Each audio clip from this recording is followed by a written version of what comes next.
Tollywood star hero power star Pawan Kalyan గారి చిన్న కుమారుడు మార్క్ శంకర్కి సింగపూర్లో ప్రమాదం జరిగిన విషయం మనకందరికీ తెలిసిందే.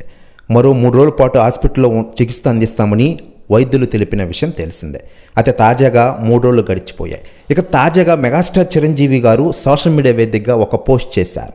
దాని ప్రకారం మార్క్ శంకర్ గురువారం సాయంత్రానికి ఆసుపత్రి నుంచి డిశ్చార్జ్ అయ్యారని ఆ పోస్ట్ వైరల్ అవుతోంది. ఈ సందర్భంగా ఇదే విషయాన్ని తెలియజేస్తూ చిరంజీవి గారు పోస్ట్ చేశారు. శంకర్ బాగానే ఉన్నాడని తెలిపారు. అయితే శంకర్ ఇంకా కోలుకోవాల్సి ఉందని ఆయన తెలిపారు. శంకర్ త్వరలో పూర్తి ఆరోగ్యంతో మళ్ళీ మామూలు ఎప్పట్లాగే ఉంటాడని ఆయన తెలిపిన మాటలు ప్రస్తుతం నెట్టింట్లో తెగ వైరల్గా మారుతున్న విషయం మనకందరికీ తెలిసిందే. ఇక ఇదిలా ఉండగా లేటెస్ట్గా అందుతున్న సమాచారం ప్రకారం మెగాస్టార్ చిరంజీవి గారింట్లో ప్రస్తుతం శంకర్ ఉన్నారట.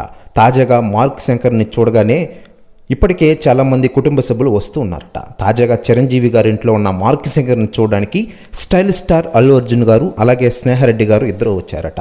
ప్రస్తుతం ఈ న్యూస్ కూడా తెగ వైరల్ అవుతోంది టోటల్ తెలుగు ఇండస్ట్రీలో. మరోవైపు మార్క్ శంకర్ త్వరగా కోలుకోవాలని ఇప్పటికే మెగా అభిమానులు పెద్ద ఎత్తున పూజలు ప్రార్థనలు చేస్తున్న విషయం తెలిసిందే. దీంతో చివరిగా మార్క్ శంకర్ కోలుకొని ఈరోజు చిరంజీవి గారింటికి వచ్చేయడంతో అభిమానులు ఆనందం వ్యక్తం చేస్తున్న విషయం తెలిసిందే.